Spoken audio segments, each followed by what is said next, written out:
great to meet you. Thank you very much for being our 40-minute mentor today, and thank you for having us at your awesome offices. No problem. I thought we could kick off, as we always like to, with a 30-second review of your CV. That's all right.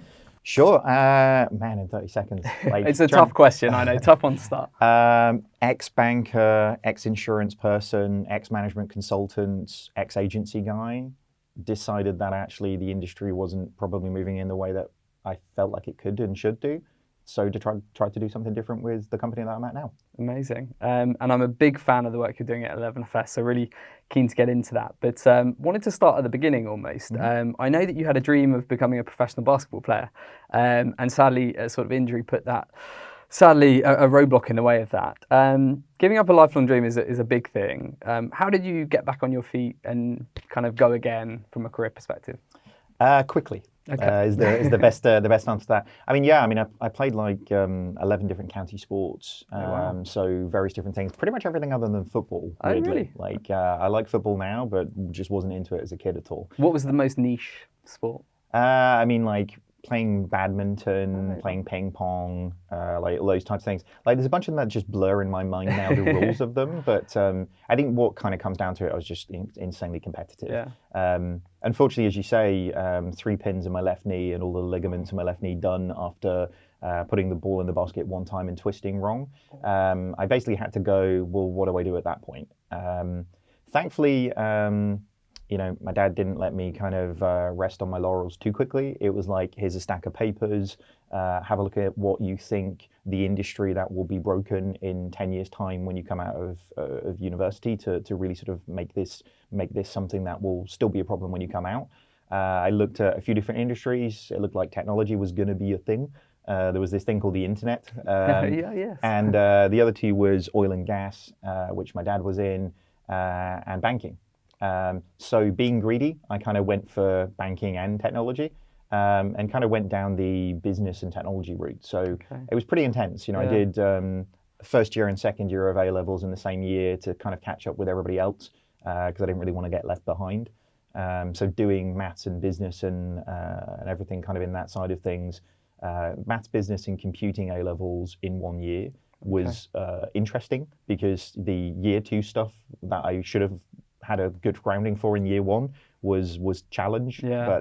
But yeah, went through it and did really, really well. Amazing. Did an undergrad in computing. Right. Realized that actually my sporting background was actually like kind of screwing with my head, if I'm honest with you, because I was naturally really good at sports, but I wasn't really needing to apply, as in I wasn't really needing to try, because I was just naturally good at it. And it was only at the point where I kind of came out of my undergrad with a 2-1 in computing where I realized that about 20,000 other people had exactly the same qualification, exactly the same potential. And as somebody who really sort of prides themselves on being different, suddenly I realized I was like everybody else. So that kind of like kicked me back quite a bit, if I'm honest with you. Yeah, I can imagine. And really like the switch that just went off in my head was, while I might not be the smartest guy on the planet, then I will work harder than anybody else kind of around me. And that's just what I've done ever since. I'm intrigued about the initial career, given that what you do now at 11FS. How was that going into finance at that time of the world? Probably fairly turbulent. How did you find that experience as a graduate, a fresh graduate? Yeah, I mean, I went into insurance first. Okay. So insurance is a very a completely different kettle of fish than it is from a banking perspective. But really, I mean, I got into banking in 2008, right? For anybody who sort of knows much about the crisis, that's just about when it kicked off. Yeah. So a lot of my friends think I like kicked a plug or something and made the whole thing happen. But genuinely sort of going into that industry at that period there was lots of change, but actually fundamentally with lots of change brings opportunity. The rise of everything that was the internet, the rise of digital being a thing. When I joined Lloyd's Banking Group's digital team, it was 12 people. The internet just wasn't the thing that was really driving the entirety of the organization. Now, Zach, who I used to work with at Lloyd's, he's got a team of 22,000 people. Wow. So, the world has changed so dramatically. And actually, I mean, a lot of success is just being in the right place at the right time and seeing the opportunity and taking it. Yeah. So for me, really, it's, as much as I joined at the worst time, for me, it was the best time, because if everything was going tremendously well in the industry, then where's the fun in that? Yeah, definitely. And I'm keen to come on to the amazing work you're doing at 11FS. But as you mentioned, that the industry's changed a huge amount since you started back then. And 11FS produced a fantastic documentary for anyone listening and watching called 11 Years, The Rise of UK FinTech. And you spoke to a number of people in that, high profile industry figures, about what's happened since the crisis. Can you share for anyone that hasn't seen that, just some of the highlights from that? And I guess from your perspective, kind of what that has meant for fintech and how that has kind of come about.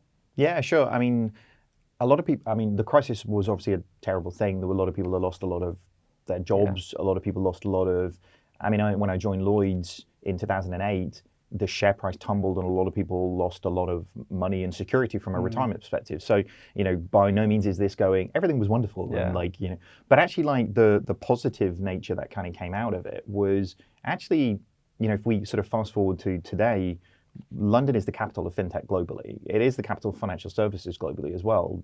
Currently, we'll see what happens with Brexit and all these things that are happening. But really that only happened because of what happened in 2008 and 2010 particularly. And really for us, we do a lot of work from a community perspective, but fintechs that are being built today, I honestly don't think realize the hard work, the effort that went in around 2008 to 2010 to really create the environment that we've got today. You know, there are major changes that happened in the regulatory framework. There are really bold decisions that happened in the government that was in power at the time. And all of these things have contributed to the world that we live in today, where financial services is in a much more democratized state than it ever has been before. Yeah, I think it's a great point. And 11FS is very much at the heart of this industry now. And you've gone on to win many awards, and we'll talk about some of the successes shortly. But I want to come back to the beginning of that story. You and your co-founders all had very successful careers in different areas. Can you tell us a bit about the genesis of 11FS? What kind of brought you all together, and what were some of those initial challenges at the early points of the business? Yeah, I mean, I come back to, I think the hardest thing, there's two things that have been the most scary, the difficult things to do over the last 3.5 years has been, I mean, the first one was like signing the first lease on any place ever. That was terrifying. Yeah. But the bigger one than that was actually getting the team together in the first place. You know, it's one thing to be in a situation where you believe something as an individual, but actually, I mean, Jason, you know, our deputy CEO now, co-founder of Monzo, co-founder of Starling, Simon was running R&D at Barclays, you know, and Ross had a really, really good job running research at a company called Mapper. You know, to get these guys to believe what I believed and actually get them to leave really awesome jobs at really awesome companies to come and maybe make this thing a success. That was a kind of a lot of responsibility. And actually even for myself as well, you know, to quit, you know, I had a good job at Gartner doing, you know, running their global digital banking practice. I've got 2 kids, you know, like it's kind of like being in a situation where you quit your job to like pursue your dream sounds like some sort of beginning of a horror story, right? You know, so, but yeah, getting that belief in all of us in terms of both in what we thought the industry could be, but fundamentally what we believe our place in that can be as well. Yeah. And really, what are the things that kind of unite us? It's less about what we do, it's more about the way that we do it. And that's why I think actually we've had so much more success than really I think anybody kind of expected us to.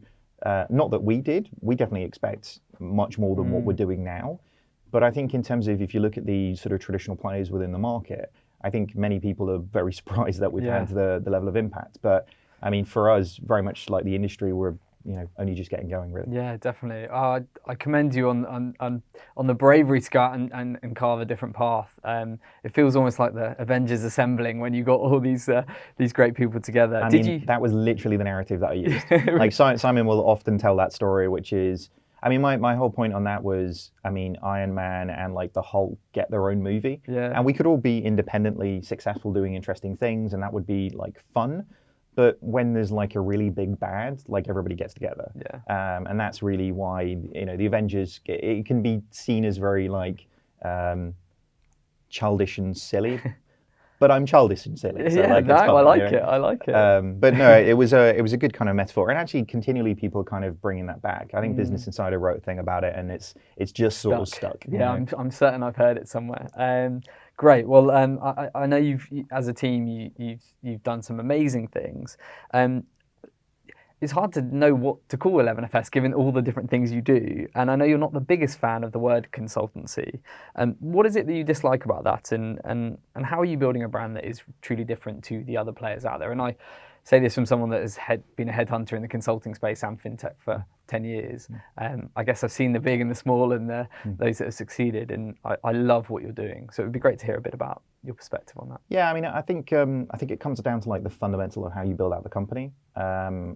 I mean, generally, I think humans are good people. Like, I don't think anybody sort of sets out to be a bad person.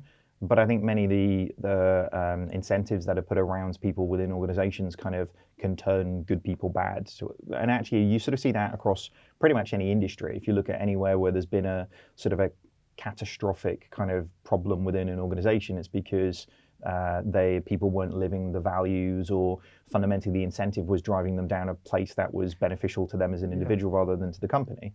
So for us, it's about how we set out the business in the first place. We sort of believe that consultancy for me is a bit of a dirty word, because actually what it kind of implies is it's somebody there to, based on their business model, kind of land and expand. I kind of often joke, it's like if everything is time and materials, like everything takes a lot of time and costs a lot of materials, right? So the incentives in the industry, I think, are broken, really. And actually, if you look at, it's not just consultancies, but you've got management consultancy spending so much time on golf courses selling £10 million PowerPoint packs, or you've got gigantic technology players with business models that are pretty much like barbs on a fishing hook. This is about getting somebody onto the platform and then 20 million, 30 million upgrade costs to kind of keep that thing going. We sort of fundamentally feel that we're in at such a massive transition in the industry. We talk about our purpose being, really, we're here to change the fabric of financial services. And actually over the next 10 years, it kind of feels like all of that is massively up for grabs. Banks haven't got to digital yet. I think many think they have, and they've spent billions of pounds sort of in the pursuit of it. But we're living in this digitized world. And actually what we're really trying to go about doing is we're merrily spoiling a bunch of other people's business models, because fundamentally, whether it's cloud services that should be passing on those savings, or whether it's fundamentally digital being a small team sport, meaning it's not about having 5,000 people, it's about having the 15 who can really get that thing done. FinTech has shown that there is just a better way of doing this, and all we're doing is applying startup mentalities and methodologies to really big organizational problems. It's really refreshing, and I think because you've been there and done it, and you have this kind of bold approach to challenge the status quo, I can totally see how that resonates with clients, and you're clearly having lots of success with that new model. The strapline that I've read a lot around digital banking is only 1% finished, kind of plays into that, I think. Can you tell our listeners a bit about what you mean by that, and your view on the UK FinTech industry as a whole, what the opportunity could be for you guys? Yeah, I mean, we sort of, the digital banking, I should say, like, we done sort of lots of work kind of outside of banking. Like this journey 1% finished was originally actually a Facebook Really? line. Okay. Because actually what they really wanted to do as they grew bigger and bigger was protect the idea that anybody thought that they were done. That the industry had peaked, and social media was like a thing and they were like wildly successful.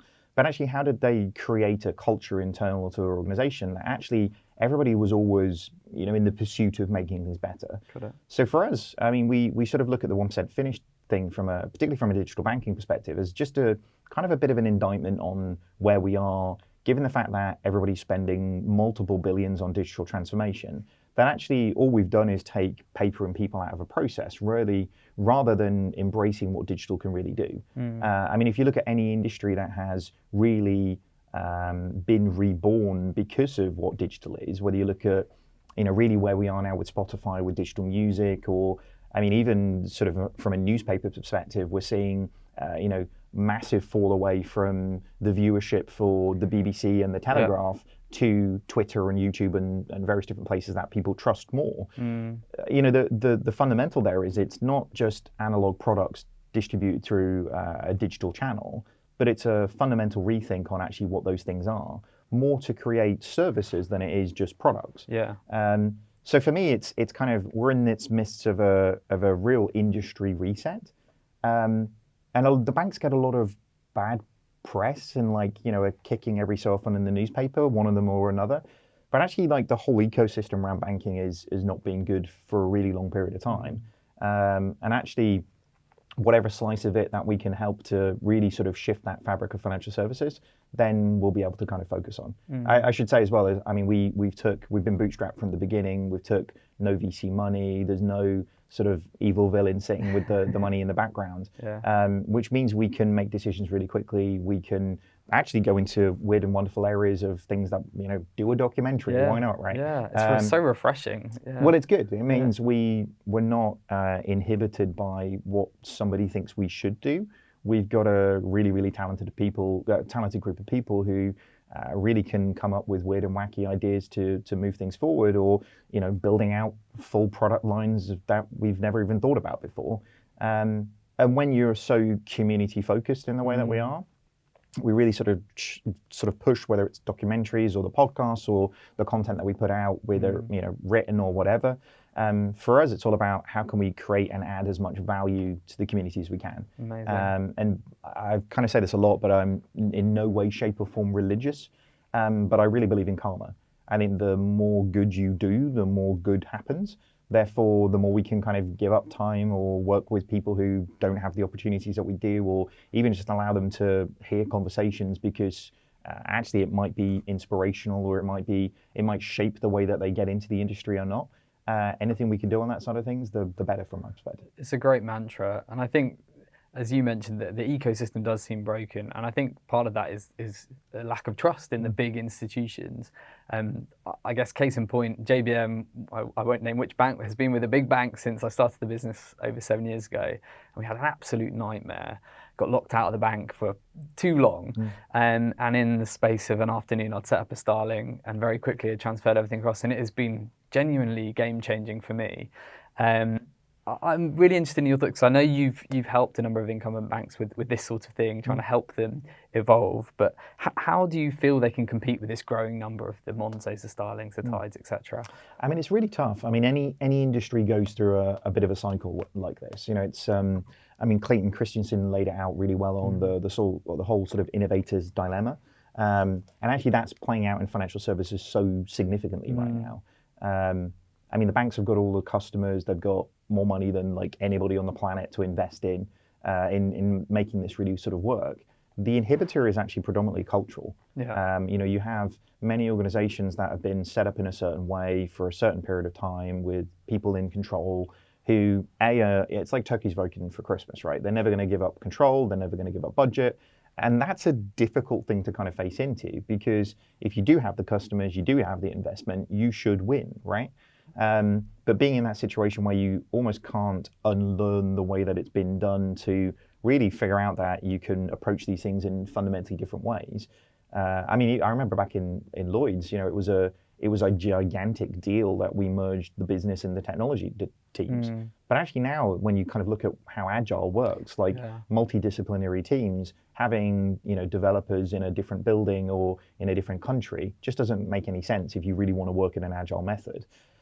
So for me, I think it's like the big banks, like any problem, like the first stage of resolving it is like admitting that there is one, right? And for those organizations that are kind of doing that, you find people change really quickly. To start with, I think FinTech was a sort of bottom-up revolution. There was, kind of younger people in banks going, hey, there's like this cool thing that, it seems to be sort of gaining steam here. Maybe we should be interested in it. Now, actually, the conversations we have are top-down. It's like CEO of bank knows they need to fundamentally challenge themselves.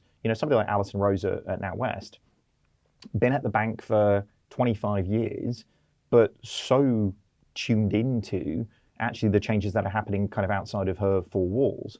So things like metal, her whole stance on that was like, if we don't challenge ourselves, we're waiting for somebody else to do it to us. So, it isn't really about customer capability. That's great. It's good to kind of have a 4-minute account opening or whatever, and supposed to, I mean, it took us 12 weeks to get our bank account when we started 11FS. It was mad, it's really about how can you fundamentally change the operation within an organization? How can you establish a more of a challenger culture within a company? And we found this, I mean, we've done work with Standard Charter over in Hong Kong and people like Grab, who are essentially like the Uber equivalent out there in Singapore. And this is the thing that kind of it keeps coming back to. You know, I keep saying this, but it's like, it is not what you do, it's the way that you do it. The way to make it sustainable within any organization is like talent and culture. Everything else is simple. Get the right culture, unlock it, unleash talent within that culture, and then figure out what it is that you actually want to do next. Couldn't agree more. And it's a perfect segue to the next part of this conversation where I really wanted to talk about 11FS's culture and talent in particular, which is a subject close to my heart. You've been growing very quick. I think you're over 150 people now. 180. 180, yeah. Wow. Amazing. And that's in a relatively short amount of time. And I know and I was talking to Alicia earlier, you pride yourselves on the culture that you've created. How would you describe that 11FS culture to our listeners? And what are some of the steps that you've taken to build it and sustain it? Yeah, I mean, I sort of summarize us as, you know, on the macro, we are incredibly aggressive. Like, we are aggressive because we are here to change the industry. Therefore, the macro view is, how do we impact the fabric of financial services, right? On the micro level, we're the most human organization you've ever possibly come across, because actually how we all work together, it kind of comes back to my sports days, really. And actually, if you kind of look at a lot of things that we're embedding into 11FS's values that we stand for, both from the way in which we expect managers to manage or everybody to act on a day-to-day basis, it's really just about laying out what the rule book is. And I think if you don't give people a guide of what good and what bad is, and actually giving them consistent understanding of actually where people sit within that, then actually, I mean, you can't be surprised if somebody doesn't do what you want them to do unless you tell them, right? The thing I always say about culture is it gets a really, I mean, if you go and talk to a big organization about culture, they're talking about, should we give free lunches and, you know, table tennis table here, yeah, I mean, there. exactly. And it's like, and it becomes a parody of what good culture actually is. Good culture is like good business, because if you hire really, really exceptional, talented people, but don't give them the framework to do the best job that they've ever done, then it's just bad business that way. You know, I liken it like if Real Madrid bought all the best players and then the training facilities were terrible, like it wouldn't make sense, would it? So for us, it's like, look, I want to build the company where you can do the best work you've ever done in your entire life. But I'm really clear with people, like, we're doing it because I want you to do the best job you've ever done. But ultimately, we want the company to be really successful. So how can I make you successful and how can I make the company successful? Like, these things are not mutually exclusive, right? Yeah, absolutely. Essentially, you made reference to sport there, and I know you've recently announced your values, and you often seem to make sporting references to describe your approach to business, which I love. I'm a huge sports fan, and I can totally see the important characteristics and traits you get in a sporting team translating to business. How do you think that passion for sport has impacted your career? And is that something that is sort of across 11FS is received well and something that people buy into? Yeah, I mean the sport, you know, using that as an analogy, is just a framing reference, because actually people can relate to it. Yeah. I mean, even if you dislike sports, you kind of get how sports work, right? So for me, it's less about you know, wanting like a locker room culture, you know, which has such negative kind of connotations to it. More, it's about really, I think great sports teams, everybody within it knows their role. Everybody has a responsibility to everybody else on that team. And actually, if the team works collectively together and the management manage the team effectively, then you can achieve things that are beyond the abilities of individuals on their own. And that's really what we kind of set out to do. I would say I'm probably the most competitive human I've ever come across. And I got that sense. We were talking earlier about Peloton and yeah, and I know it in myself, and it's really, especially like being a dad, like having 2 kids now and stuff. It's like trying not to instill that too much in them, but knowing that, I mean, the person that I'm most competitive with is me. Yeah. And that's the thing that scares me sometimes, which is why Peloton is going to ruin my life, because I know it's there and I know how competitive I am with myself. so I know that actually I will continually push myself. Yeah. It kind of comes back to what I was saying earlier on, is like, actually when I know that the only person that I really caring about how well I'm doing is me, and actually I know that I'm going to work harder than anybody else in anything that I ever do, it's actually quite a scary thing to face into something that is both really addictive and really good for me and really competitive. Yeah, So definitely. Well, I'm excited. Hopefully next time we meet, you won't have fallen over too many times by well, pushing yourself, but up that leaderboard peloton. Now I think it's really interesting and very inspiring, and I can totally see why you've been able to attract the 18 sort of talent that you have, because we know for a fact every single person we talk to wants to work for a mission-driven, dynamic business with a great culture, and I know you guys have definitely got that. It's been a relatively short amount of time, but you've gone from coffee shop to this fantastic office, over 180 employees. How have you gone about actually growing the business and finding the best people? I'd love to get your take on that.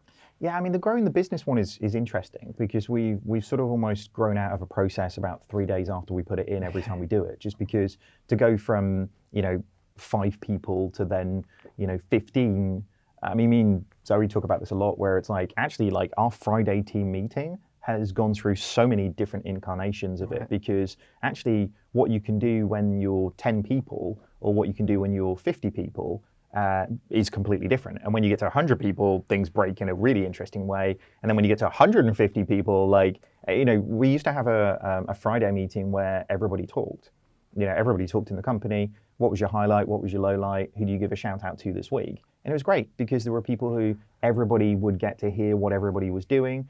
At like 180 people, that just wouldn't be practical to do. But we've talked to some really smart people. We've got friends who work at places like Google and Apple and whatnot. And I mean, Google, at the company size that they are now, still do a weekly stand-up. Like, it's not for everybody. 100,000 people don't stand up at the same time. But they do that as a town hall to disseminate interesting pieces of information and make sure everybody is connected. So I think, again, you don't create a great culture by like doing it by accident. You have to be very, very, to your point around being purpose-driven, you have to be incredibly purpose-driven in terms of that being a key focus. I'd say, 30-40% of my time is spent making sure that we really think about that and actually make sure we're reinforcing it and acting on it. Yeah. There's a lot of talk of like company values and various different things that you see people put out. I mean, Enron is always like such a great example. I think theirs was like honesty and integrity and something else that they didn't do. And then, we obviously sort of know what happened type thing. So, values and culture and all these things can very quickly become sort of like bullshit posters on a wall unless you kind of deal with it properly. And live them every day. Yeah, totally. But I think on that though, it's even down to, I mean, things like performance management. Like, most organizations don't face into, I mean, in a sport, nobody waits till the end of the season to tell somebody that they're not doing a good job of putting the ball in the back of the net, right? So why not do in-play feedback much more directly? If you create a culture that has everybody presumes positive intent, and actually you do in-play feedback to go, hey, I didn't really understand that, or hey, I thought that was a bit harsh, or hey, you did a really good job, or your team are killing it on this thing. Like, that in-play capability means that actually the organization is constantly evolving and constantly moving. I mean, we're doing performance feedback for everybody. We're moving to a monthly cycle on that rather than an annual cycle on it, because when do you want to change? You don't want to change at the end of the year. You want to change when you can do something about it. Again, it makes sense from an individual perspective, but from a business's perspective, like, you want people to continually be evolving, continually be getting better at what they do. And I think it flips the responsibility. It should, in my mind, it's like a manager is not there to contain people within their team. Their single purpose is to make the people in their team do a better job. And actually, that's about creating the environment. It's about giving the right support, giving the right vision of what it is that they need to be achieving. But that's their job. Like, managers are there to make the team better. Yeah, absolutely. No, I think it's fascinating insight, and it's amazing, given the sorts of clients, the scale-up clients that we work with, how many get this wrong. And a lot comes down to, I think, communication and openness and transparency. And I know that's something that you guys have done particularly well. Are there for anyone that's listening to this, maybe a business owner that's looking at scaling the business, are there any particular lessons that you've learned, challenges you've overcome, perhaps things that you've got wrong in growing the business? Nothing is ever done. Like, don't think you've completed or finished or achieved anything, because it never is. Like building a business it's like a computer game. Like every success you have just unlocks like the next level of bad guys that you kind of go to. So definitely kind of don't believe don't believe the hype of yourself is like a big thing. I think the other one as well is like when people say hire smarter people around you than you, like a lot of people say that and a lot of people are like being really humble about it, but genuinely hire smarter people than you. Like it's literally from the founding team up, all I've tried to do is bring more people around me with a greater skill set of the thing that I'm trying to do. And I will still go and do a thing and try and figure out if this is a thing that we as a company should go and do more of. But then you bring in people that are way better than you, whether it's like, I mean, for our podcast, like I did the editing to start with until Jason told me I was terrible at doing it. And then Jason started doing it. There's that feedback culture. Yeah. And then we realized Jason was bad at it. And then we brought in Michael, who's brilliant. So it's kind of one of those things. It's like lead by example is probably a good thing, but realize where your strengths are and where your weaknesses are. And where your weaknesses are is bringing better people than you. That's awesome advice. We're getting towards the end of the conversation, but I just wanted to touch on podcasting, because it's something that you guys do fantastically well. I'd be lying if I said I wasn't inspired to set up our own podcast off the back of being a listener to FinTech Insider. So thank you for that. But I think it's a wonderful content tool and a great way to get across to an audience just mission and I guess what you're up to. Can you just give our listeners a bit of an insight into how that's benefited the business? I know you not only have one, you have three, but how that's increased awareness for your brand and just the benefits to anyone listening that may be thinking about doing one. Sure. I mean, we started the podcast because really it was a necessity. If I'm honest with you, like you're a 5-person organization and you want to compete with Accenture and McKinsey. Like, are you crazy? Like, so how can you do that? Well, I mean, if you're setting your organization up to be like truly authentic in terms of what you want to do, you need people to hear that, not just read it. I think people will kind of get a sense for something by reading a blog post, but if they see you in a video or they hear the passion that you're actually trying to instill into something, I think they'll really get a different vibe to it. I mean, a lot of startups talk about do things that don't scale. I say like do things that scale, like, and podcasting scales in like a major way, because actually for an organization who you could go and sit and talk to 100 people and never find anything interesting to kind of keep us occupied.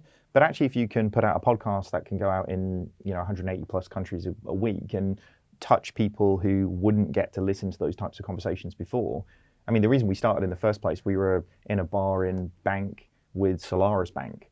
Okay. Bank the tube station with Solaris Bank the bank. Okay, got it.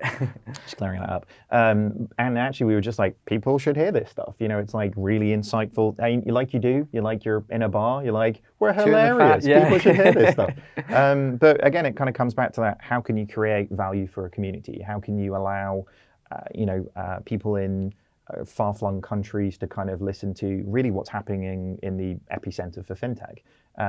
And that's been really all we've sort of tried to do. We don't really talk too much about what we do on it, which, if I'm honest with you, as a company, we focus more on brand and what we believe than the specifics of what we do as a product, if that makes sense. Because actually it's like, if people really align with you on what you believe, then actually there's a different type of relationship. So it's been hugely beneficial to us. We get DMs on Twitter or WhatsApp messages from CEOs of banks who listen to it who are like, hey, I think you should have covered this in this way, or, can we come on and, talk about this or whatever. And that's really interesting. But equally, it's a bit weird because you'll kind of get to me and Jason kind of went to a boardroom in Hong Kong, and really, really lovely lady. And, we kind of start on a thing and she's like, yeah, I've heard all this stuff. Like, I listened to the podcast. And I'm like, okay, we need news stories. There is an interesting sort of pressure where you're like, well, you're putting it all out there, aren't you? Well, yeah, you don't want to turn into like that old band who just does their greatest hits, right? Yeah. So I mean, it puts pressure on us to constantly be evolving and constantly be doing things. But genuinely, I think over the last 3.5 years, like doing FinTech Insider is one of my highlights, because I get to like hang out with like some friends and drink and talk to like really smart people in the industry. And like that's my job. Like if going back to like school and like taking this full circle, but I mean if I was like back in education and my career advisor would have told me that, then I wouldn't have believed it. Yeah. So it's pretty cool. No, well, thanks for the inspiration because I found exactly the same. I feel it's a real privilege to be able to talk to people like yourself, and I've seen. I mean, for JBM, it's been a brilliant learning exercise. I was certainly no expert yet. There's a long way to go, but I really enjoyed the process. But also, it's opened up many doors, and I can certainly see how you guys have done that fantastically well. We are towards the end here, David. Last couple of questions. It would be ridiculous if I didn't ask you about mentorship, given the name of this podcast. It's something that's really important to me. So I was wondering if you had any mentors, or what mentorship means for you, and the effect it's had on your career. I mean, bizarrely, our chairman now. Sean Meadows. So when I was back at Aviva, I was roughly 3,000 levels below him. And I mean, I met him a couple of times while I was actually at Aviva. And he just struck me as such a great senior human, but just such a lovely human as well. He has such a great balance between those things, and I found that really sort of inspirational. I've kept in touch with him since being at Aviva and managed to get him to be our chairman at 11FS as well. So yeah, people like that. Another one is, I mean, both of our non-executive directors at 11FS, one of them is Chris Skinner, who's written just everything about the industry forever. The other one, Lisa Gansky, who I mean, she's famed as basically being like the female Steve Wozniak in Silicon Valley. So she's just, she was actually the lady who created the digital photography processor for Kodak. Oh, wow. So had the multi-billion-pound deal to kind of do these things and tell some amazing stories. Awesome. So there's a lot of people who will keep us all really, really humble because they've done way more stuff than we will ever do. But equally, they're just inspirational in terms of the impact that they've had. Yeah. So and there's a really nice spread, and I think that's particularly important when you have mentorship, isn't it, from different perspectives and different types of people. I think the only other person I'd say is like my mum. Like generally, I think like work ethic always kind of comes from home, and I think from the minute that switch kind of went off in my head to work harder than anybody else around me, that and the value of money. I think it's like these are the things that are probably best learnt early and at home. So yeah, I mean, most of this is down to her. I'm sure that'll resonate with a lot of people. And what does the next 12 months look like? I think the speed at which you guys are growing and the things you're achieving is probably quite scary to think where you could be in 12 months' time. But what does, from a personal perspective and a professional one, what does 2020 look like? 2020 is pretty hectic. It started very, very strong. We're going to double and double. So it's like double on team, double on revenue. There is some really interesting things. If you kind of stand back from 11FS, it's actually 4 or 5 companies together in a group, meaning the revenue models all support each other really effectively, but the investment that we're making in some big products, particularly on 11FS Foundry, which is a core banking system, full stack architecture, you don't build that in weeks, it takes a year. So for us, the partnership that we've got in place with DNB, who's the biggest bank in Norway, that really comes online sort of middle of this year. So I see a really sort of exponential growth for that business area. But equally, like the services business is going amazingly well. We've just opened up an office over in New York. There's many other geographies that I'm really interested in sort of getting into. We're kind of in this interesting, I'm describing it internally, any kind of change adoption curve starts quite slowly. And actually there's lots of good news stories, and then it becomes relentless. And actually, we're just on that cusp now of going from those really, really early adopters to a much bigger slice of that market share. And if you kind of look at what we've done as a company, working in Africa and Thailand and Hong Kong and the US and UK and South America and all over the place, it's really been the 3 or 4% of like those really, really early adopters. What we've seen, definitely if Q1's anything to go on for this year so far, is the market is changing so dramatically. So you'll start to see, rather than us sort of taking our foot off the pedal, the gas is very much kind of going down for really sort of doing more and being in more places. So watch this space for some pretty interesting announcements coming soon. Awesome. I look forward to hearing about them. And from a personal perspective, I know Peloton, now that your new bike has arrived, that's probably one, but what are you looking to achieve personally? Yeah, I mean, I've talked about this a few times before, but it's like, I mean, first few years of a company, your priorities are wrong, but they're right, if that makes sense. I mean, I very much prioritize the business over everything else, really, like my health and, family life, because you're in a situation where you sort of have to. 3.5 years into the organization, where we're at, the sustainability, the awesome team that I've kind of got around us, actually it kind of means I can take a little bit more stock and prioritize a little bit better. So sustainability across everything in terms of what we're doing, and just being in a situation where actually health is wealth and all that. So, taking care of myself a little bit better is probably a good thing to do. Great stuff. Thank you, David. It's been such a pleasure meeting you. I've got one final question for you, and that's for any listeners that might be hearing you speak, being inspired by your story, and thinking about maybe making a career move. What final one piece of career advice would you give them? I mean, I've always lived by you add something to your CV every 3 months, else you move. Okay. Because I always kind of say, I think your job is your employer's, but your career is yours.